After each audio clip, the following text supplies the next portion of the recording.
Allez, bonjour tout le monde. Aujourd'hui, nous sommes le mercredi 8 mai.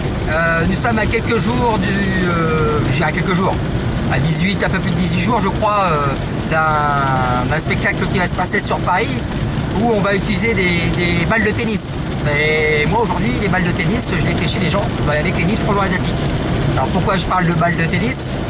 C'est pour vous donner un petit peu un exemple de régulièrement ce que je pose la question aux gens quand je leur demande ce qu'ils ont chez eux, savoir si c'est vraiment la clémentine, une balle de tennis, un pamplemousse, voire une pastèque ou d'autres fruits. Voilà. Manger 5 fruits et légumes par jour. Dans le frelon, ça serait un peu l'idée aussi que je préconise quand j'appelle les gens pour leur demander la taille de leur dit de frelon asiatique. Bon, après on passe au stade supérieur, machine à laver, sèche-linge, 5 kg, 10 kg, mais pourquoi pas plus. Voilà, mais l'idée c'est ça. Alors aujourd'hui, je suis sur, normalement dans l'idée que les gens voient le nid, ça serait des balles de tennis. Voilà. On va vérifier ça de près. Pour ma part, je pense qu'on est toujours sur le stade d'une seule fondatrice et pas d'ouvrière. Mais les deux nids que je vais faire aujourd'hui peuvent peut-être démontrer que j'ai tort. Voilà. Alors, pour des petites infos, pour vous qui un jour peut avoir un nid de frelon, n'oubliez pas, manger 5 fruits et légumes par jour, ça peut être une idée pour nous donner la taille des nids. Voilà. A tout de suite. Bon, comme je vous ai dit, je suis arrivé sur le nid et là, je crois que rapidement, j'ai eu la chance. On voit une ouvrière qui a ramené à manger et qui nourrit éventuellement la reine.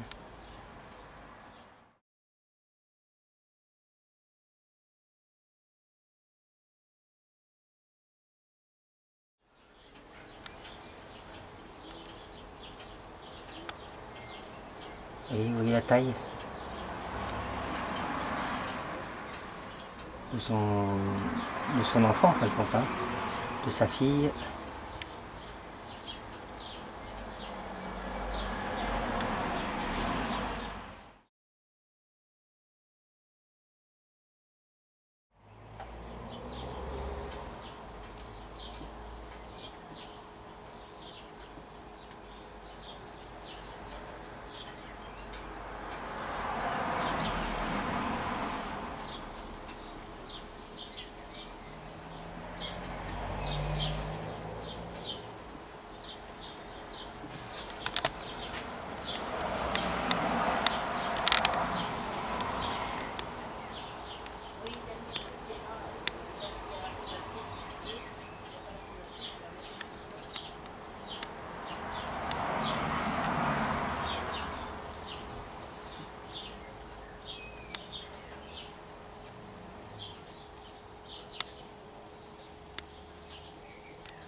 Bon, j'aimerais bien qu'ils rentrent dans la coquille pour les faire tomber dans le bocal. Là, c'est pas le cas.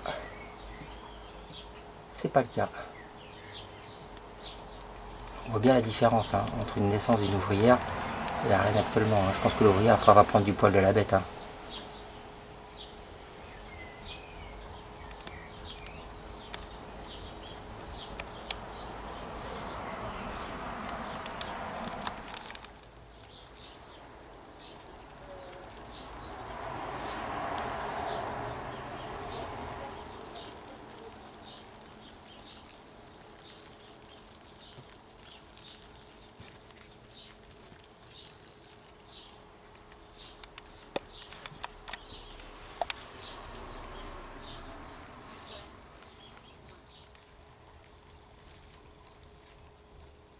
L'ouvrière est là.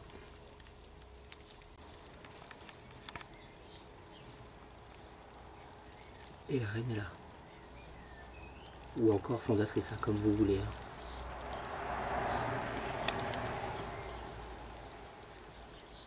Bon, ben là je vous fais voir, vous voyez, il y a une fondatrice dedans, ou reine, parce que maintenant elle a 2 ouvrières, c'est-à-dire ses filles, et à l'intérieur il en reste une. Je me suis fait prêter un bocal, et l'idée c'est d'essayer de récupérer une ouvrière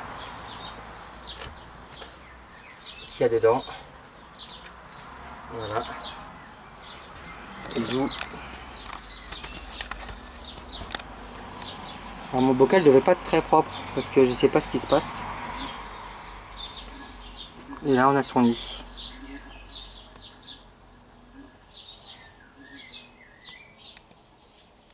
On revient dessus après.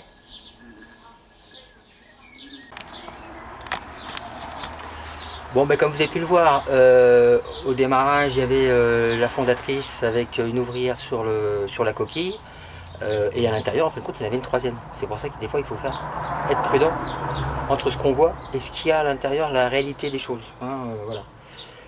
Et vous avez vu, hein, actuellement la fondatrice, ou la reine, hein, comme vous voulez, est beaucoup plus grosse pour l'instant que les ouvrières. Après les ouvrières vont s'alimenter de plus en plus, et après on confondra presque la taille de la fondatrice avec les ouvrières. La seule chose différence qu'on verra un peu plus tard, c'est que moins elle verra le jour, plus elle changera de couleur au niveau de l'arrière-train, c'est-à-dire qu'elle deviendra de orange à presque jaune, les ailes vont s'user, et aussi elle va perdre de tout ce que ses poils, voilà, hein. Si vous le souhaitez, je vous referai voir une vidéo avec celle-ci morte, et une autre à côté de l'année dernière, qui est une qui a fait des nids ou plusieurs que j'ai des tailles conséquentes, voilà. Je repars, j'ai un 2e nid à faire cet après-midi, et je pense que je vais coupler les 2 vidéos. Voilà, ça vous donnera un petit peu l'idée de ce qu'on trouve sur le bassin, et un des 2, je vous le décortiquerai pour vous faire voir encore les stades de larves, et comme il y a eu des naissances, les stades de nymphes. Voilà, à tout de suite. Bon, là vous ne voyez pas, mais par contre, je suis toujours sur l'idée de mon 2e nid de frelons asiatique le 8 mai. On monte au bout de l'échelle, si je glisse pas. Normalement non.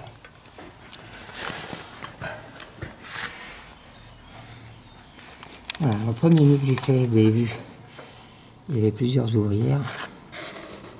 Là, je vais tapoter. Ah, ça y est. Regardez.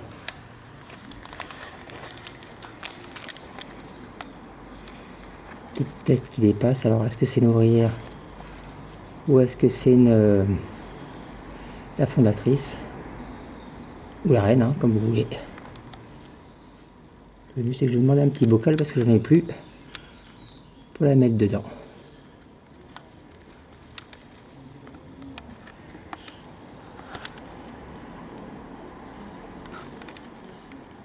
Allez, je vais tomber ça dans un petit pot, je vais demander avant, sinon je les tuerai. Ah, il y a une qui sort.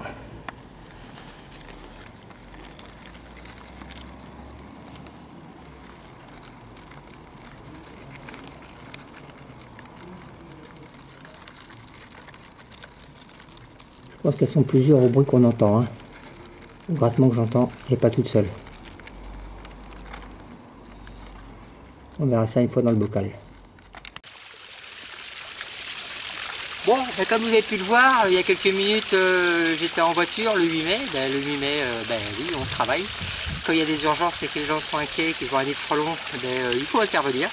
C'est normal, c'est notre métier. Pour venir à ce que vous avez vu tout à l'heure, pour faire une synthèse rapide, et après j'attendrai mon fils pour pouvoir zoomer sur les pots.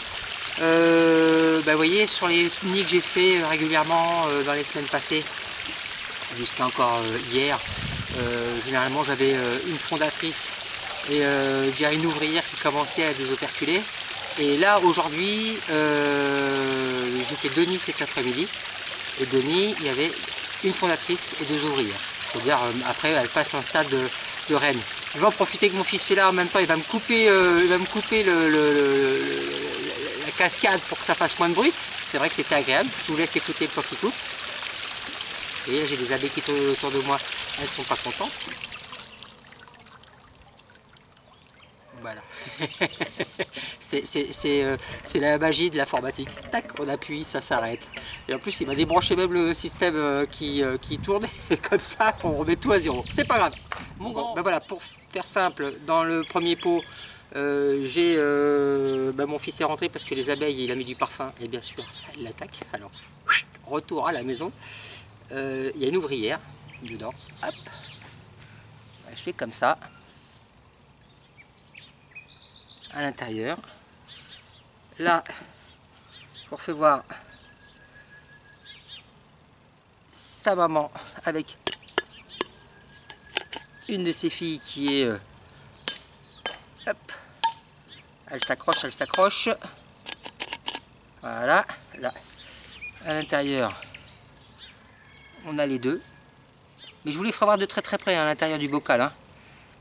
Et bien sûr, dans ce pot-là, alors les deuxièmes sur lesquels j'ai fait l'intervention, là je vais l'ouvrir parce que l'idée c'est de vous refaire une toute petite vidéo, de vous refaire voir les stades larvaires et éventuellement les stades c'est ça, les stades de nymphes, excusez-moi, œufs, larves et nymphes, jusqu'à l'éclosion du frelon, de ce qui se passe sur des quantités comme ça hein, au départ. Hein. Voilà. Et là, on peut ouvrir.